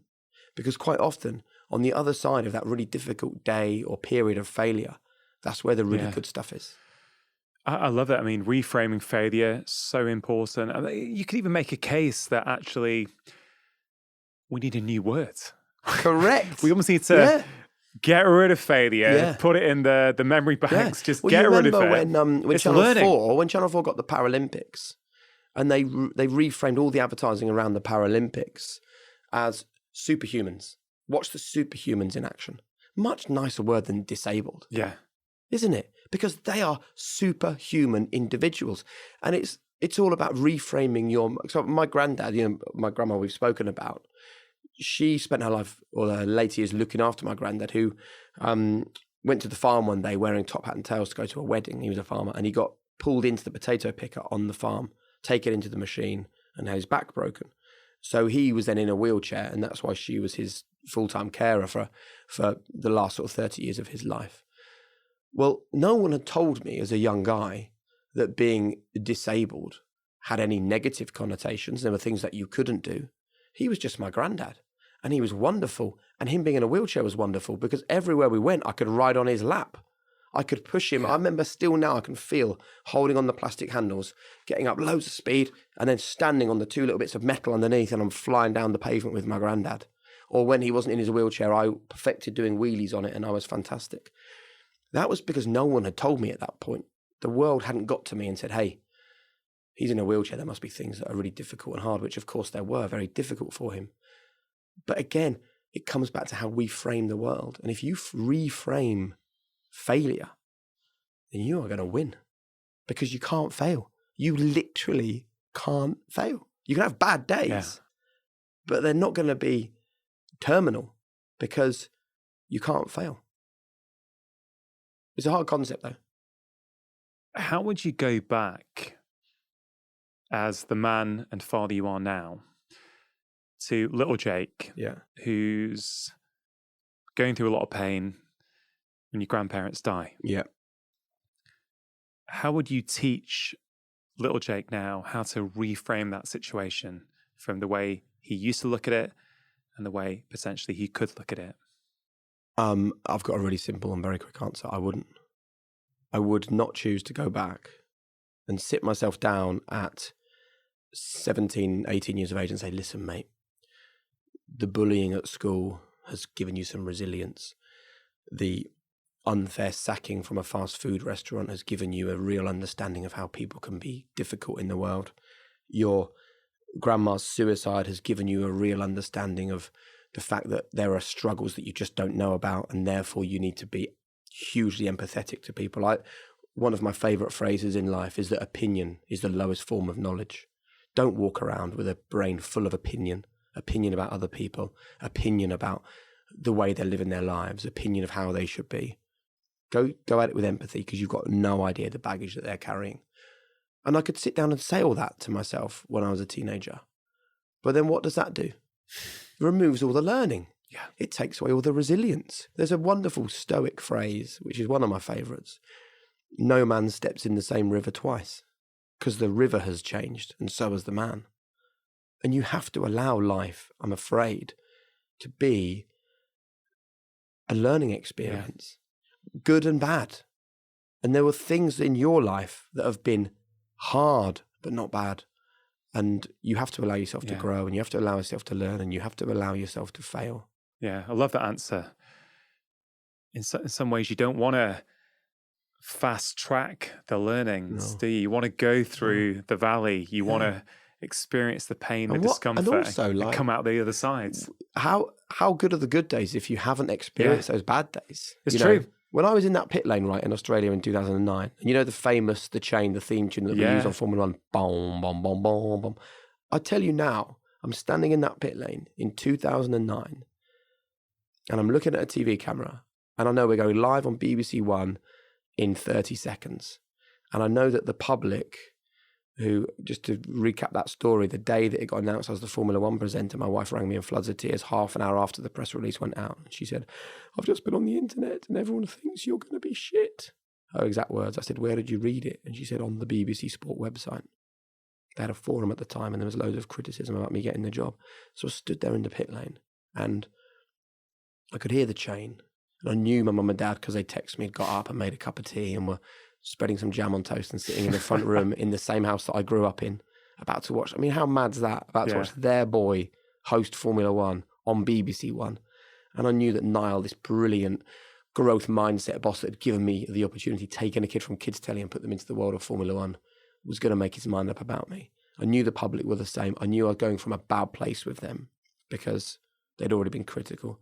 I knew that my pundits, Martin Rundle, David Coulthard and Eddie Jordan, were immersed and had seeped in knowledge about Formula One that I just didn't have. I knew all of that stuff. But as I heard the Chain theme tune going into my earpiece, standing on my own in that pit lane in Australia, I thought back to the moment that I failed my A-levels. And I remember being an absolute bag of nerves. Of course, I was a bag of nerves. And I'm not saying that all the nerves disappeared at this moment. But when I thought about that A-level failure, I remember a pressure lifting from me and going, do you know what? I am literally standing here because all those years ago, I failed my A-levels. And that was such a grounding and such a brilliant thought process to have, that big or small versions of that happen to us every day. Yeah. And you will think back to moments where you suddenly go, yeah, but I know why this is happening. Yeah. And it was great for me. And that's why, not for one moment, would I ever want to not have gone through those difficult times. I spoke to Anna Lentke on the podcast recently, who, world-leading expert in addiction. She's written a brilliant book called Dopamine Nation. And we were sharing how we've heard from so many people who have suffered with extreme addiction. Many of them say, I wouldn't change a thing. Mm. They wouldn't change a thing. They are so grateful for their addiction because when they did come out the other side, the learnings, the life lessons that they had gleaned, that they'd put into practice, the struggles, going back again, going up, going back, that has made them who they are. And how often do we read in the newspaper about someone winning the lottery or coming into a load of money, and 6 months or 6 years later we read it ruined them, it changed their lives. So great, you've got to go through the process. You look at it and go, winning the lottery, that's good for me. Really bad mental health problem or a struggle with addiction or something, that's bad for me. And actually, as Anna describes, the winning the lottery can be horrendous for some people. The personal issues can be amazing for some people. Yeah, it's a fascinating area. It really is. I had my own issues when I first went to London. On reflection, I'd left Norwich. I remember my mum and dad driving away, leaving me in this flat in central London. I was a country boy, and I just had this. It just overwhelmed me straight away, and then I couldn't move on from this point of being absolutely convinced that I was in some way mentally ill. I was certain of it. I was certain at any moment I was going to do something horrendous. And I went to see this brilliant counsellor, and she's the lady that really just said to me, this is your brain playing a trick. This is a really common thing for young men to go through. She called it an existential crisis. Period. A crisis. And I like to talk about it and I will talk to my son Sebastian about it as well, because she said this is so common for young men. But the sad thing is they think it's real. And then they do the ultimate act of committing suicide, which is one of the reasons why suicide rates, as we know, with young men are so high. Yeah. She said, the fact you've come to see me is the first step. Please, just totally trust me that there's nothing wrong with you. Because the people who have got something wrong with them don't worry about there's something being wrong with them. They just go and do the things that you're worrying might happen. She said, just accept that these intrusive thoughts that you're having are really common. They can easily be dealt with. And you just need to accept they're there, but not believe them. And you know what? Over the course of the next few months and weeks after her saying that, they just slowly melted away, and to the point where, I feel sort of rock solid mentally. But again, it's a good reminder that I had a mental health problem that now I'm very glad I went through that, because I want to tell anyone that will listen that nothing lasts forever. Nothing is permanent, you know? And it's a good thing to remember when you're having a good time as well as a bad time, by the way. Yeah. That, you know, all things pass, yeah.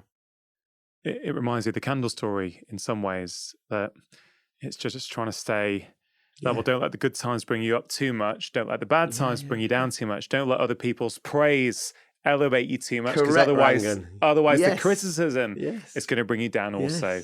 Yes. And you know, this reframing thing, this reframing philosophy, you know, if you were to ask me what is the single biggest high performance change I've made in my life over the past 5 years, it's reframing.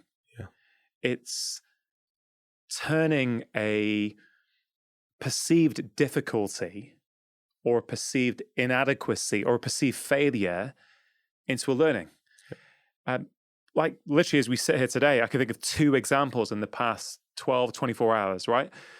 I went to London all day yesterday spent the day at Penguin and talking about the new book and, you know, all kinds of things with that. And I thought I must get back pretty early. I want to get a good night's sleep. Jake's coming tomorrow on the podcast. I want to be fresh. Train's running to time. Then suddenly, unfortunately, there was a fatality on the line. Train ends up being, I think, 2.5 hours late. And I remember I was letting my wife know because the kids were waiting up. And I said, I'm not going to be home for bedtime. She goes, oh, poor you. This must be really frustrating. And I wasn't just saying this. I genuinely felt it. I said, hey, babe, it's not frustrating at all. You know, I can't control any of this. I'm totally fine. I'll see you when I see you. And it's such a small thing, but I know 4 or 5 years prior to that, but yeah, you know, God, it's so irritating, isn't it? It would happen. You know, this whole, again, the truth doesn't matter. Yeah. It's the story you put on it that determines my stress levels, how calm I feel. And you react to those stories that you write for yourself. Like, how many people do you know who feel unlucky? Feel it's always them, feel there's bad things around the corner. They're listening to this conversation thinking this isn't relevant for me because I know I'm the person where the bad thing happens. Well, that's such an unhealthy mindset to have. And you reframe and just see, just explore, find out what happens if you say, do you know what, for 2022, I am going to believe that really good things are going to happen. Yeah. Because you believe that good things are going to happen. Therefore, you act in a way where you believe good things are going to happen. Hey, guess what? Good things happen. Guess what else happens? Success leaves clues. You realize you're behaving differently. The good things have happened, so you do more of it, and more good things happen. And I know that sounds trite and simplistic, but it's true. Is that simple? But even if the good thing doesn't happen, look at the mindset change. The process, the time you will spend in that process of it not going well, you're going to feel fantastic. It's like if I say to you now, I don't know, let's think of 2 crazy things. This year, your podcast is going to become the #1 podcast globally, right? Give that a score. Out of 10. The chances of that happening. Oh, the chances of that happening, less than 1 out of 10. Right, less than 1 out of 10. If I was going to give it to be the #1 globally. Yeah, but then if I come to you with something like, I think this year, there's going to be a new podcast come on the scene, which is going to be similar to yours, also hosted by a doctor. And it's going to be really popular and it's going to really sort of knock your podcast right down the charts. Give that a mark out of 10 instantly, your gut reaction. In terms of the possibility. The possibility of it happening. 3, 4. So already, less than 1 is the chances of the really crazy good thing. 3 or 4, almost 40% is the chances of the also just as unlikely other thing happening. But one of them is positive, one of them is negative. And you are naturally, like we all are, much more inclined to believe the negative than the positive. So there's no way of telling whether either of those things are going to happen this year. I mean, if I was in charge of the world, your podcast would be the #1 podcast globally because it's amazing. But the point is, to a greater or lesser extent, we're constantly faced with what ifs. And we really have to try very hard to focus on the good what ifs, not the bad what ifs. It's a great example for the reason you've explained, but also going back to the start of the conversation around, success, happiness, and the sort of interplay between them. Let's say that did happen. Second scenario, right? Let's say another very similar podcast came out with a host who was having more resonance with an audience than me. That could happen. Yeah, of course. I'm not like, I just do my thing the way I do it. There could always be someone who somehow connects in a deeper way. And I genuinely mean this, right? I'm genuinely, if I feel into my heart and I say this, I honestly do not believe anymore that would make me any less happy. So how have you got to that point? It's basically since my dad died. Why is that? Because when my dad died, it was the first time where I looked at my life with the sort of viewpoint, whose life are you living? Are you living your life or someone else's life? Yeah. Right? It's the first time I'd ever done that. Were you living his? I don't think I was necessarily living his. But certainly, look, the truth is, for a lot of Asian immigrant families, my mum and dad my dad came in the 1960s to the UK, mum came in the 1970s. We grow up thinking there are three possibilities in life: doctor, lawyer, engineer. It's a cliche, but it's true. That is kind of the reality with which we live. So actually, I've shared this before, that me becoming a doctor at 18, going to med school at 18, it was no big deal. I don't say that to be glib in any way. I say that was just my reality. All my parents' friends, at least one of their kids went to med school. So I was like, yeah. Well, that was the box. That was the box you were put in. So right? Of course it was going to happen. Because why? You'd been told all your life, this is what you're going to do. And so you told yourself, exactly, this is what I'm going to do. And we live up to what we believe. Exactly, which speaks to what you're talking about. Yeah. But essentially, I mean, what has been the change to the point now where I can now detach my perceived success from how happy I feel? I can't give you one small thing. It wasn't. It was consistency of applying myself to changing the way that I think, looking at friction in life, looking at failures, trying to write a different story around them. Yes, I've done some inner work, bit of therapy. I've done a sort of therapy called IFS, Internal Family Systems, which has been life-changing for me. I'm going to speak to the guy who invented it in a few weeks on the show, which I can't wait for. But that helps you go back into your childhood, reframe it, but very quickly. It's not like CBT. You don't have to keep repeating something. You reframe it in the moment and it sticks. It's been so powerful. But it's the little things, like I said to you, what happened on the train last night. Or I'll tell you another thing that happened, which is relevant to this part of the conversation. I had all of these meetings all day at Penguin. And I thought, right, I've got to get out, got to get on this train. I want to get back on time. And as I'm getting to Euston to come back up to the Northwest, I can see I've got a few missed calls from Gareth, my videographer. Gareth has shot every podcast for about 2 years now. I haven't done a single show without Gareth. And he's like, mate, I can't do tomorrow. There was his son was struggling with something, and he said, mate, I can't do it. So in that moment, when I'm rushing to get this train, I'm thinking, well, Jake's driving up tomorrow. You've set up all the equipment in the studio. No one has ever utilized this equipment before. I was just calm. It wasn't like the way I could have gone in the past, which was, oh man, I cannot believe it. We've changed the schedule. Jake's episode's coming out next week. If we don't record tomorrow, we're going to have a whole next Wednesday. None of that. It was just a case of, okay, cool. This is the situation. First of all, speak to Gareth, check his son's okay, make sure I'm being compassionate first and foremost. But then talking to him about, what do I do? Do I phone Jake? Do we cancel? Do we look into something? And then he goes, no, I've found a guy called Matt. I think he'd be perfect. And then I was like, very quickly, it's like, instead of thinking, oh no, how's this going to work? It's like, oh, this is great. Now we've got an opportunity to have a second reserve videographer in case this ever happens again. And, Matt's sitting there in the corner. So far, so good, Matt. Indeed. Yeah. Do you press record? I have. I can. You press record, yeah. Right. So this is great because now, instead of it being something that could have taken me down a road. I know this seems like a small thing. It is very small, but do you know what it is? A world-class basic. And that's why it's such an important thing for people to hear, because this is the most basic thing and actually very easy to go, right, I'm going to reframe that bit of thinking. Yeah, there you go. World-class basics. They're tiny things that have huge impacts. I love it. It's a great way of looking at it. And I think these examples, we've all got the opportunity to do that every day. You know, take a moment of friction and go, how can I rewrite that story? Yeah. You know, before we finish, Jake, there was so much we didn't get to, but I love this idea of non-negotiables. Yeah. Right? What is a non-negotiable? So a non-negotiable, and this in some ways flies in the face of what I said earlier, which is hold your beliefs lightly.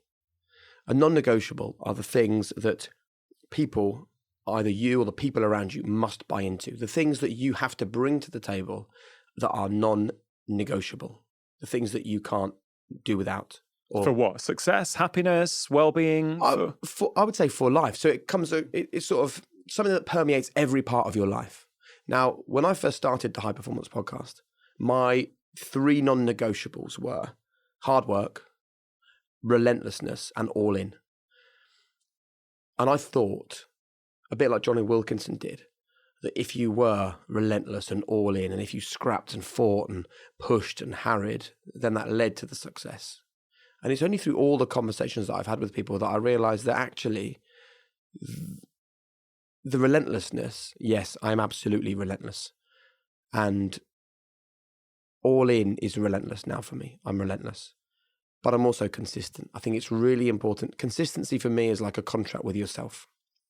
You decide at the start of 2022 that you are going to live a life of being kinder to yourself, of looking for the positive outlook, of rewriting those negative thoughts that have impacted you for too long, of improving those personal relationships with the people around you, of starting your day off in the right way, of being kinder to yourself, because the person you speak to most in your life is you. It's not your partner, not your child, not your colleagues, it's you.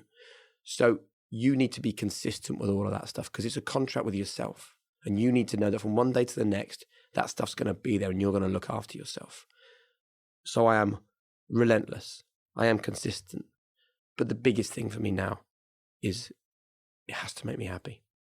And I never had that before I started the High Performance Podcast. But it's a question I ask myself all the time now. And that's why I want people to realize that picking up that book is not about getting to a place of high performance or even reading about other people's success, which makes you feel bad, right? It's about realizing that happiness is there for you. It is there for everyone. It is a choice. There are going to be bad moments and bad days, really dark, horrendous things can happen. But just keep that happy element in your life and only decide to hang out with people and do things and take yourself to a place that makes you happy. I think it's really important. And the reason for doing the book, right, was that we have all these great lessons on these podcasts. Yeah. And we had a lady called Jo Malone, who created the fragrance brand. And she was diagnosed with breast cancer. And she said that when she had that diagnosis, she suddenly saw the world in a totally different way. We've spoken so much, haven't we, about reframing. Yeah. All about reframing. She reframed her thinking. But then she says she got better and then business started up again and life got busy. And she felt like these amazing learnings, almost this epiphany that she had when she was told that she was ill. All those lessons started, her phrase was slipping through her hands like sand. That feeling of trying to grab hold of sand, and whatever you do, you can't grab it. And the reason for the book is that I want people to have somewhere that they can go to at any time that brings together all those learnings. It has practical takeaways. It has lessons for them to carry out. But most of all, it's there so that all the things that we've spoken about on this podcast are going to be there for you. Yeah. So it doesn't slip through your hands like sand. You can go there at any time and you've got a companion that you can just spend 5 minutes with and just refocus and reframe, I think. And I just want to add that we barely scratched the surface. There is so much kind of practical wisdom in the book, which I think, the right person is going to get so much out of. Because as you say, Thank you. you talk to all these incredible people each week. So it's trying to, how do you condense that and share that information with people? Jay, this podcast is called Feel Better, Live More. When we feel better in ourselves, we get more out of life. And although you talk and write about high performance, in order to perform well, you have to feel good in who you are. The two things are not different. They're completely aligned.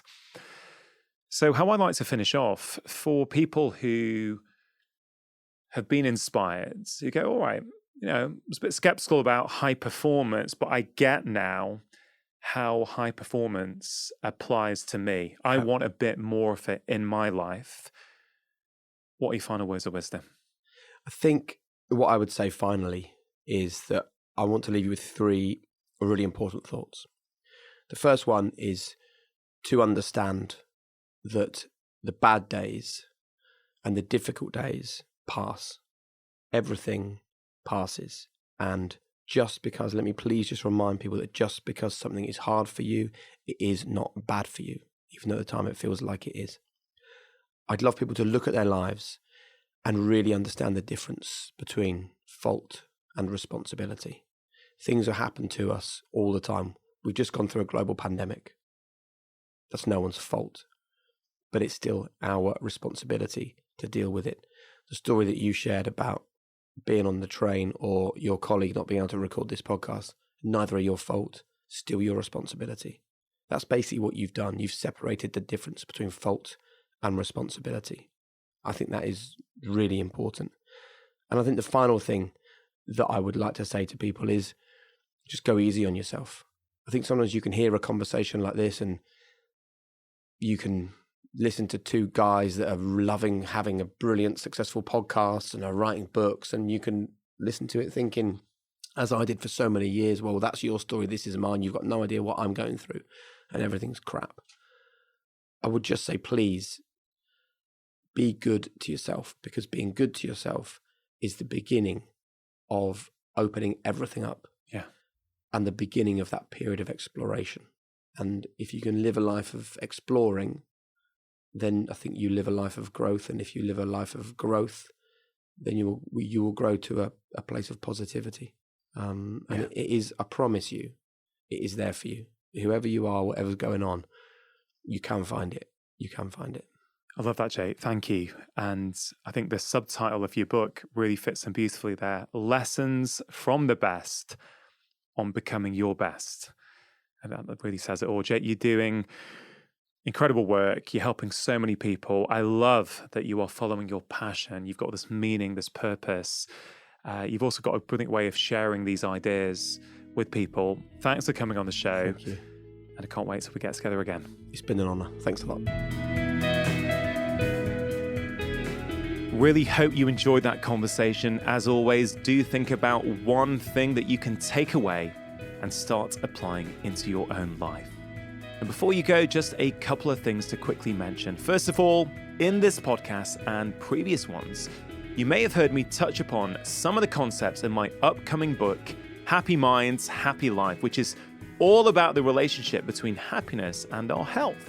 It contains practical tools on how we can build resilience, reframe negative events, and ultimately work on our minds to have more peace, calm, and contentment. If that sounds of interest, please do consider pre-ordering the book. All links to pre-order on both sides of the Atlantic are in the episode description in your podcast app.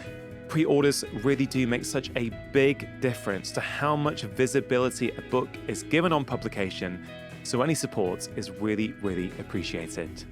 And secondly, just a quick reminder to sign up for my Friday 5 newsletter. It is my weekly email containing 5 quick-fire ways to improve your health and well-being. It contains content that I do not share on social media. And in a world of endless emails, it really is delightful that many of you tell me it is one of the only weekly emails that you actively look forward to receiving. And I think either this week or next, I am going to be writing about the 5 books that I've enjoyed reading the most over the past year. If this sounds like something you would like to receive each Friday, you can sign up for free at drchatterjee.com/Friday5.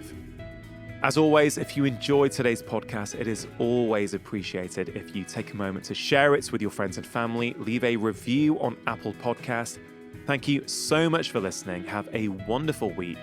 And please do press follow on whichever podcast platform you listen on so you can get notified when my latest conversation comes out. Remember, you are the architect of your own health. Making lifestyle changes always worth it, because when you feel better, you live more.